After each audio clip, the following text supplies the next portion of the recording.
Your success will be determined by your own confidence and fortitude. உங்களுடைய வெற்றி உங்களுடைய தன்னம்பிக்கையினாலும் துணிவினாலும் மட்டுமே நிர்ணயிக்கப்படுகிறது அப்படின்னு மிஷேல் ஒபாமா சொல்றாங்க. நீங்க ஜெயிக்கணும் அப்படின்னா உங்களுக்கு முதல்ல உங்க மேல தன்னம்பிக்கை இருக்கணும், அடுத்தது தைரியம் இருக்கணும், துணிவு இருக்கணும். நம்ம எடுத்த செயல்ல நம்ம செய்யணும் அப்படின்ற தைரியம் இருந்துச்சுன்னா நம்மளால கண்டிப்பா சக்சஸ்ஃபுல்லா வெளியே வர முடியும். இந்த ஒரு பாசிட்டிவ் எனர்ஜியோட இன்னைக்கு நம்ம கிளாஸ்க்கு போலாங்களா? Hi viewers, welcome to grammar English grammar தமிழில். இன்னைக்கு நம்ம பார்க்க போகிறது ஃப்ரேஸ்.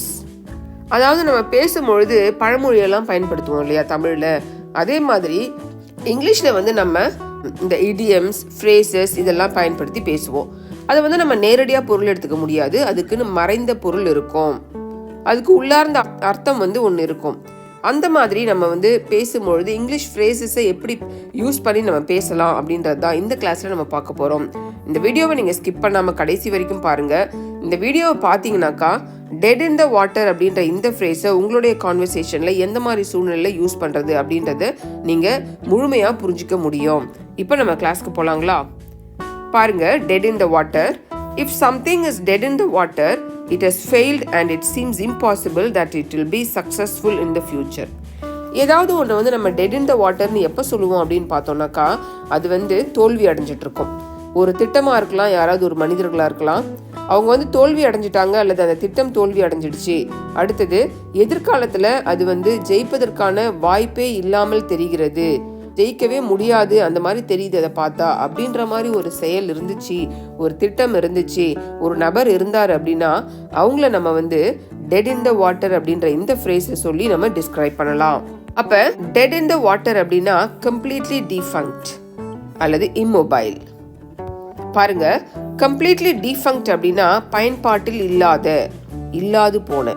அப்போ ஏதாவது ஒரு ப்ராஜெக்டோ ஒரு விஷயமோ பயன்பாட்டில் இல்லாமல் போயிடுச்சு அல்லது ஃபுல்லாகவே நின்று போயிடுச்சு, அது நடக்கலை, இப்போ செயல்படுத்த முடியல, அது செயல்படலை அப்படின்ற மாதிரி இருந்துச்சுன்னா அந்த மாதிரி ப்ராஜெக்டையோ மனிதர்களையோ நம்ம டெட் இன் த வாட்டர் அப்படின்ற இந்த ஃப்ரேஸை யூஸ் பண்ணி சொல்லலாம். அப்போ டெட் இன் த வாட்டர் அப்படின்னா என்னன்னு பார்த்தோன்னா unable to function or move, செயல்படுத்த முடியாது, அடுத்தது நகர்த்த இயலாது. இன்ஆப்பரபிள், அதை நம்மளால் இயக்க முடியாது, அந்த திட்டத்தை செயல்படுத்தி நம்ம முன்னோக்கி கொண்டு போகலாம் அப்படின்னா அது முடியாது, ஒரு கட்டத்தில் அப்படியே அது நின்றுடும். அந்த மாதிரி செயல்படுத்த முடியாமல், இயக்க முடியாமல், நகர்த்த முடியாமல் இருக்குது அப்படின்னா அதை நம்ம டெட் இன் த வாட்டர் அப்படின்ற இந்த ஃப்ரேஸை யூஸ் பண்ணி சொல்லலாம். பாருங்க, if you say that someone or something is dead in the water, you are emphasizing that they have failed and that there is little hope of them being successful in the future. யாராவது ஒருத்தர் நம்ம dead in the water, ஏதாவது ஒரு திட்டத்தை நம்ம dead in the water அப்படின்னு சொல்கிறோன்னா நம்ம என்ன சொல்கிறதுக்கு வரோம் அப்படின்னா நம்ம எண்ணத்தை எம்ஃபசைஸ் பண்ணுறோம், எண்ணத்தை நம்ம அழுத்தி சொல்ல வரோம் அப்படின்னு பார்த்தோம்னாக்கா அந்த திட்டம் தோல்வி அடைஞ்சிடுச்சு, அடுத்தது அந்த திட்டம் எதிர்காலத்தில் வெற்றி அடைவதற்கான நம்பிக்கை ரொம்ப ரொம்ப கம்மியாக இருக்குது அப்படின்ற பட்சத்தில் நம்ம டெட் இன் த வாட்டர் அப்படின்ற இந்த ஃப்ரேஸை யூஸ் பண்ணலாம். இவ்வளோ நேரம் நம்ம டெட் இன் த வாட்டர் அப்படின்ற ஃப்ரேஸ்க்கு என்ன அர்த்தம் அப்படின்னு பார்த்தோம். இப்போ நம்ம அந்த டெட் இன் த வாட்டர் அப்படின்ற ஃப்ரேஸை எப்படி சென்டென்ஸில் யூஸ் பண்ணலாம், நம்ம பேசும்பொழுது அதை எப்படி யூஸ் பண்ணலாம் அப்படின்றத எக்ஸாம்பிளோட பார்க்க போகிறோம். பாருங்கள், how does the management revive the economic condition of the factory that is dead in the water? எப்படி அந்த மேனேஜ்மெண்ட், அந்த கம்பெனியோடைய ஃபேக்ட்ரியோடைய மேனேஜ்மெண்ட் அந்த பொருளாதார நிலையை, அந்த கம்பெனியோடைய பொருளாதார நிலையை புதுப்பிக்க போகிறது. செயல்படாமல் போன ஒரு ஃபேக்டரியினுடைய எக்கனாமிக் கண்டிஷனை அந்த மேனேஜ்மெண்ட் எப்படி புதுப்பிக்க போகிறது அப்படின்னு நம்ம இந்த கொஸ்டின் கேட்குறோம். அந்த கம்பெனி அதை செயல்பாட்டில் இல்லை, இப்போ இயக்கத்தில் இல்லை, அந்த கம்பெனி இப்போ கம்ப்ளீட்டாக நின்றுட்டு இருக்குது. அந்த மாதிரி ஒரு கம்பெனியினுடைய எக்கனாமிக் கண்டிஷனை எப்படி அந்த மேனேஜ்மெண்ட் புதுப்பிக்க போகிறாங்க அப்படின்றது தான் இந்த கொஸ்டின். அடுத்து பாருங்கள், the peace process of my family is now dead in the water. குடும்பத்துக்குள்ளே ஒரு சண்டை வந்துட்டுருக்கும், சண்டை நிறைய பேர் பிரிஞ்சு போயிட்டுருப்பாங்க, அது ஒரு பெரிய பிரச்சனையாகிட்டு இருக்கும்.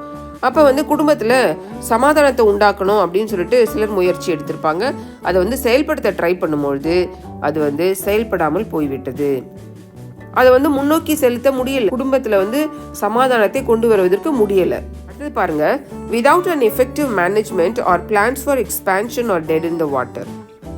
அதாவது திறமையான நிர்வாகம் இல்லாததினால் விரிவாக்கத்திற்கான நம்முடைய திட்டங்கள் முழுமையாக நின்று விடுகிறது, செயல்படுத்த முடியாமல் போகிறது. சென்டென்ஸ்ல அடுத்தது பாருங்க, this greenhouse project is out of funds and dead in the water for the time being. பசுமை குடில் திட்டம் அப்படின்னு சொல்லுவோம் இல்லையா, அந்த ப்ராஜெக்ட் வந்து நிதி இன்மையின் காரணமாக செயல்படுத்த முடியாமல் போய்விட்டது. தற்போதைக்கு பணம் இல்லாதனால அந்த திட்டத்தை நம்மளால செயல்படுத்த முடியாமல் போயிருக்கிறது அப்படின்னு வந்து இதில் நம்ம சொல்கிறோம். அப்போ டெட் இன் த வாட்டர் அப்படின்னா என்னன்னு பார்த்தோன்னா, if something is dead in the water it isn't going anywhere or making any progress. அதை வந்து நம்மளால செயல்படுத்த முடியாது, முன்னேற்றத்துக்கு கொண்டு செல்ல முடியாது, அது அப்படியே நின்றுடும், செயல்படாமல் நின்றுடும். அந்த மாதிரி இருக்கிறது தான் நம்ம வந்து டெட் இன் த வாட்டர் அப்படின்னு சொல்லலாம். என்ன வியூவர்ஸ், இவ்வளோ நேரம் நம்ம டெட் இன் த வாட்டர் அப்படின்னா மீனிங் என்ன, அதை எப்படி வந்து நம்ம சென்டென்ஸில் யூஸ் பண்ணலாம் அப்படின்னு பார்த்தோம் இல்லையா. இந்த வீடியோ உங்களுக்கு பிடிச்சிருக்கா? இந்த வீடியோ உங்களுக்கு பிடிச்சிருந்துச்சுன்னா லைக் பண்ணுங்கள், உங்கள் ஃப்ரெண்ட்ஸ்க்கு இதை ஷேர் பண்ணுங்கள். இந்த வீடியோ இன்ஃபர்மேட்டிவாக இருக்குதுன்னு நீங்கள் நினச்சிங்கன்னா நம்ம சேனலை சப்ஸ்கிரைப் பண்ணுங்கள், அப்படியே பக்கத்தில் இருக்க பெல் ஐக்கானை ப்ரெஸ் பண்ணுங்கள். அப்போ தான் நாங்கள் போடுற வீடியோஸ் டெய்லி நோட்டிஃபிகேஷனில் உங்களுக்கு வந்து சேரும். மறந்துடாதீங்க வியூவர்ஸ், ப்ராக்டிஸ் மேக்ஸ் பர்ஃபெக்ட். இங்கிலீஷில் பேசணுன்னாலும் இங்கிலீஷ் கிராமரை கற்றுக்கணுன்னாலும் ப்ராக்டிஸ் ரொம்ப ரொம்ப முக்கியம்.